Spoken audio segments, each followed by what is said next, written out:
तो आपको जेल भी हो सकती है, आपको सजा भी हो सकती है या सामने वाला आपके ऊपर एफआईआर भी करवा सकता है। दोस्तों, अगर आप रियल एस्टेट बिजनेस से जुड़े हुए हैं, आप एक प्रॉपर्टी ब्रोकर हैं, प्रॉपर्टी बिल्डर हैं या इन्वेस्टर हैं या डेवलपर हैं, तो आपका वास्ता पैसे के लेन देन से जरूर पड़ता होगा और आप कई लोगों को पैसा देते होंगे, कई लोगों से आप पैसा लेते भी होंगे। कई बार जब हम पैसा किसी को देते हैं तो हमें लेने में कई तरह की अड़चनें आती हैं। सामने वाला जब फ्रॉड निकल जाता है या सामने वाला जब बदमाशी करता है तो उस पैसे को वसूलने में हमें कई तरह की दिक्कतें आती है। दोस्तों, मैंने भी मेरा जाती अनुभव मैं आपको शेयर करता हूं कि मैंने कई लोगों को पैसा दिया, कई लोगों से लिया भी है, लेकिन 4-5 मेरे मैटर ऐसे अटक गए कि वो पैसे देने का नाम भी नहीं लेते हैं। तो किसी को भी पैसा देने के बाद आप उससे वापस कैसे लें और आप क्या क्या गलतियां ना करें और क्या तरीका अपनाएं, ये इस वीडियो में मैं आपको आज बताने वाला हूं। तो आज के इस वीडियो में हम ये जानेंगे कि किसी को भी आपने पैसा उधार दिया है या प्रॉपर्टी से रिलेटेड किसी भी सब्जेक्ट के तहत आपने किसी को पैसा दिया है और अब वो पैसा आपको देने से मना कर रहा है या आनाकानी कर रहा है, तो आपको क्या गलतियां नहीं करनी चाहिए, ऐसा क्या करना चाहिए कि आपका वो पैसा आपको मिल जाए। इस वीडियो में मैं जो बताऊंगा आपको, अगर वो गलतियां आप करते हैं तो आपको जेल भी हो सकती है, आपको सजा भी हो सकती है या सामने वाला आपके ऊपर एफआईआर भी करवा सकता है। तो आपको उन गलतियों से बचने के लिए इस वीडियो को पूरा देखना चाहिए। दोस्तों, आगे बढ़ने से पहले मेरा आपसे निवेदन है कि star real estate and builders, जो कि फाइनेंस, कानून और रियल एस्टेट से जुड़े हुए वीडियो लाता रहता है, अगर ये वीडियो पसंद आता है तो लाइक जरूर करें, हमारे चैनल को सब्सक्राइब करके जरूर जाएं। तो दोस्तों, किसी को भी उधार दिए पैसे को आप जब रिटर्न मांगते हैं तो आप जो पहली गलती करते हैं वो गलती ये है कि जिस किसी को भी आपने पैसा उधार दिया है उसके घर आप पैसा मांगने के लिए जाते हैं और ये काम आप अकेले कर लेते हैं, यानी कि उसके घर आप अकेले पहुंच जाते हैं। तो ये गलती आपको बिल्कुल नहीं करनी है। एक्चुअल दोस्तों होता यह है कि जिसके घर आप पैसा मांगने जाते हैं तो उसके घर में उसका परिवार होता है, फैमिली होती है, उनकी वाइफ्स होते हैं, बच्चे वगैरह होते हैं, लेकिन फला पर्सन आपको घर पे नहीं मिलता है और आप आवेश में आके उसके घर परिवार वालों को कुछ 2-4 बातें सुना के आ जाते हैं, क्योंकि जिसको आपने पैसा दिया वो आपको उस जगह पे नहीं मिलता है। तो ऐसी कंडीशन में जब आप आवेश में आकर उसके परिवार को कुछ 2-4 बातें सुनाकर वापस आ जाएंगे तो ऐसा हो सकता है कि उस व्यक्ति को ये बात बुरी लगे कि उसकी फैमिली को आपने कुछ बुरा भला कहा है और वो फिर आवेश में आकर आपके खिलाफ कोई एफआईआर दर्ज करा दे या कोई घिनौना इल्जाम आप पर लगा दे कि आपने ऐसा किया है, मेरे घर पर आके अटैक किया है। इस वजह से ये गलती आप पर बहुत भारी पड़ सकती है, आप पे उल्टा पड़ सकता है और आपको पैसे मिलने की जगह आपको डबल पैसे देकर ये मैटर निपटाना पड़ सकता है। तो इसका तरीका यही है दोस्तों कि अगर आपने किसी को पैसा दिया है तो आराम से आप उससे वसूली की बात करें, न कि उसके घर जाकर उसके परिवारजनों को परेशान करें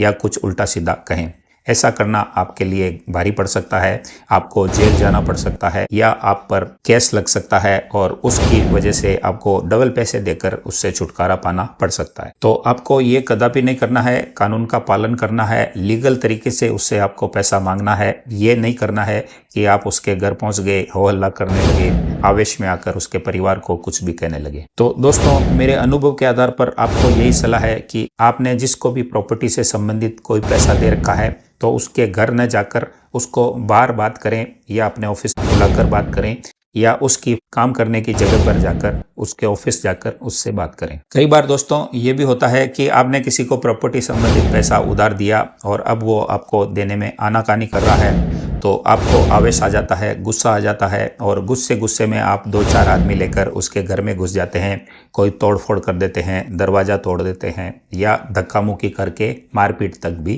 कर लेते हैं। तो दोस्तों, अगर आप ऐसा कोई कदम उठाते हैं तो आप पर हाउस ट्रेसपास या हाउस ब्रेकिंग या मिसचीफ का केस बन सकता है और उसके तहत आपको जेल जाना पड़ सकता है, आप पे कई अटेम्प्ट लग सकते हैं। इसके अलावा दोस्तों, अगर आपका कोई प्रॉपर्टी का लेन देन है, आपका कोई हिसाब किताब है और कई बार आप जब उस फला आदमी से पैसा मांगते हैं जिसको आपने प्रॉपर्टी के संबंध में या किसी भी और वजह से पैसा दिया है और अब वो पैसा आपको देने में आनाकानी करता है, तो आप बहुत जल्द आवेश में आकर उसके साथ मारपीट कर लेते हैं, उसको थप्पड़ वगैरह मार देते हैं या गाली गलौज कर लेते हैं। तो ये भी आपको नहीं करना चाहिए, ये भी आप पर उल्टा पड़ सकता है और इस चक्कर में आपको जेल जाना पड़ सकता है, पुलिस थाने के चक्कर लगाने पड़ सकते हैं या आप गहरी मुसीबत में भी आ सकते हैं। तो आपको दोस्तों अपने पैसे की वसूली करने के लिए न तो उसके घर अकेले जाना है, न उसके घर में जबरदस्ती एंट्री करनी है और न उसके साथ कोई तरह की हाथापाई, गाली गलौज या मारपीट करना। और ऐसा करते हुए अगर आप पाए जाते हैं तो आपकी वसूली होना तो दूर है, आपको उल्टा पैसे चुकाने पड़ सकते हैं और साथ ही साथ आपको जेल भी जाना पड़ सकता है। इसके अलावा दोस्तों, आपका कोई लेन देन है या किसी से आप पैसा मांगते हैं तो कई बार आप उसको फ़ोन करते हैं और फ़ोन पे आपकी उससे तनातनी हो जाती है, दो बात हो जाती है,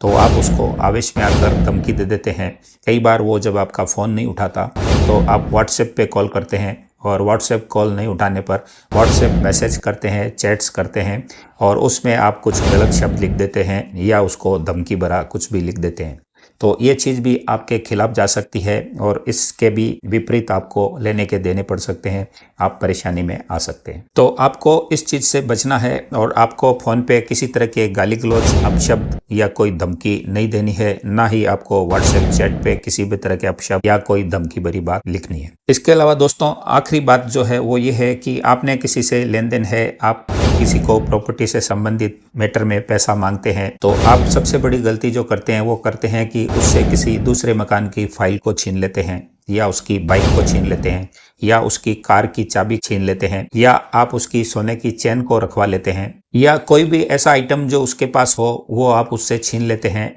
तो ये आप पे उल्टा पड़ सकता है, आपको इसका हर्जाना भरना पड़ सकता है और आपको इसका डबल देना पड़ सकता है। ये रॉबरी के तहत आप पे केस भी बन सकता है। तो दोस्तों, आपके किसी भी प्रॉपर्टी के लेन देन में जो मोटी मोटी आप गलतियां कर सकते हैं वो गलतियां मैंने आपको बता दी। इन बातों से आपको बचना है और ये बातें करने से पहले सोचकर आपको रुकना है, सोच समझकर अच्छे तरीके से, लीगल तरीके से, कानून का पालन करते हुए आपको उससे अपना हिसाब क्लियर करना है। अब आप बोलेंगे कि जब इतने तरीके आपने मना किए हैं कि इन तरीकों से पैसा वसूल नहीं करना, तो फिर हम हमारा पैसा उससे वसूल कैसे करें, हम हमारे पैसे की वसूली उससे किस प्रकार करें, हमारा लीगल पैसा दिया हुआ हम उससे कैसे वापस लें। तो दोस्तों, इसके लिए मैं आपको 2-3 टिप्स देता हूं। उस टिप्स के अकॉर्डिंग अगर आपने उनको पैसा दिया है तो आप बहुत अच्छे तरीके से अपने पैसे की वसूली कर सकते हैं। मान लीजिए आपने फलां शख्स को प्रॉपर्टी के पेटे पैसा दिया था, तो आपने उसको अपनी नेट बैंकिंग से दिया था या चेक दिया था या अपने अकाउंट से यूपीआई के तहत ट्रांसफ़र किया था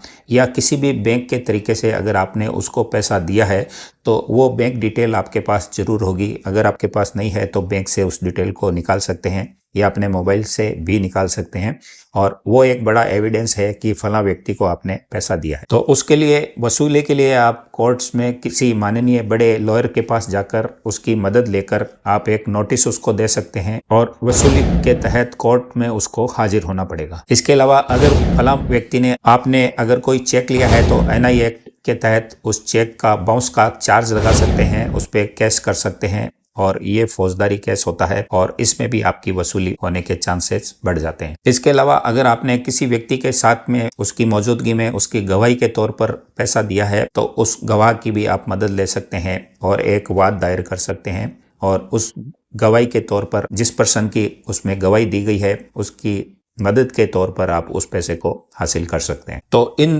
तरीकों से आपके पास सबूत हैं, प्रूफ हैं, तो आप लीगली वाद दायर करके उस पैसे की वसूली कोर्ट के जरिए आसानी से कर सकते हैं और इसमें आपको किसी अच्छे लॉयर की मदद लेनी पड़ सकती है। अब बात आती है दोस्तों कि कई बार हम प्रॉपर्टी का लेन देन अकेले में करते हैं, हमारे पास कोई सबूत नहीं होता कि हमने फला व्यक्ति को किस तरह से पैसा उधार दिया था या किस पेटे दिया था, हमारे पास किसी तरह का कोई सबूत नहीं रहता है। तो आपके पास सबूत नहीं होने की परिस्थिति में आप कुछ एक्शन ले सकते हैं, जैसे कि उसको बिल्कुल नम्रता से फ़ोन पे बात कर सकते हैं और अपने दिए गए पैसे का तकाजा कर सकते हैं, उससे ये एविडेंस हासिल कर सकते हैं, उसको ये कबूल करवा सकते हैं फला पैसा आपने उसको दिया है और वो पैसा आपका कब देगा। तो जब आप बातों बातों में उससे बात करेंगे और आप बातों बातों में उससे ये कबूल करवा लेंगे कि इतना पैसा मैंने आपको दिया हुआ है और मेरा पैसा आप कब लौटाएंगे, तो वो एक्सेप्ट कर लेता है। तो ये एक बड़ा एविडेंस आपके पास कॉल रिकॉर्डिंग के तौर पे बन सकता है। और अगर आपने व्हाट्सएप या किसी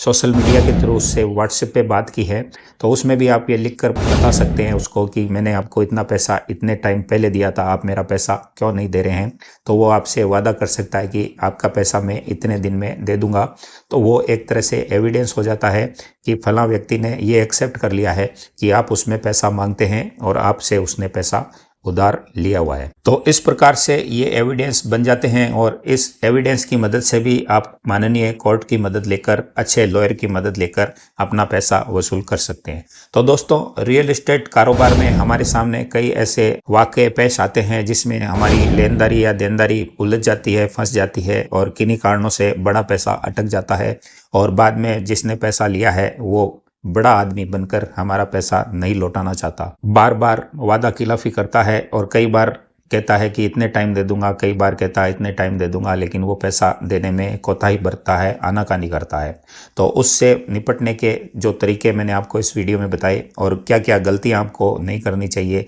वो भी मैंने इस वीडियो में आपको बताई। तो उम्मीद करता हूँ ये सलाह भरा वीडियो आपको पसंद आया होगा और अगर ये वीडियो पसंद आया तो इसको एक लाइक ज़रूर करें। हमारे channel star real estate and builders को सब्सक्राइब जरूर कर दें। बेल आइकन दोस्तों ज़रूर दबा दीजिए ताकि इसी तरह की नॉलेजेबल वीडियो फाइनेंस, लीगल और रियल एस्टेट से संबंधित आपको इस चैनल पर मिलती रहेंगी। तो मिलते हैं नेक्स्ट वीडियो के साथ, तब तक के लिए नमस्कार, जय हिंद, जय भारत।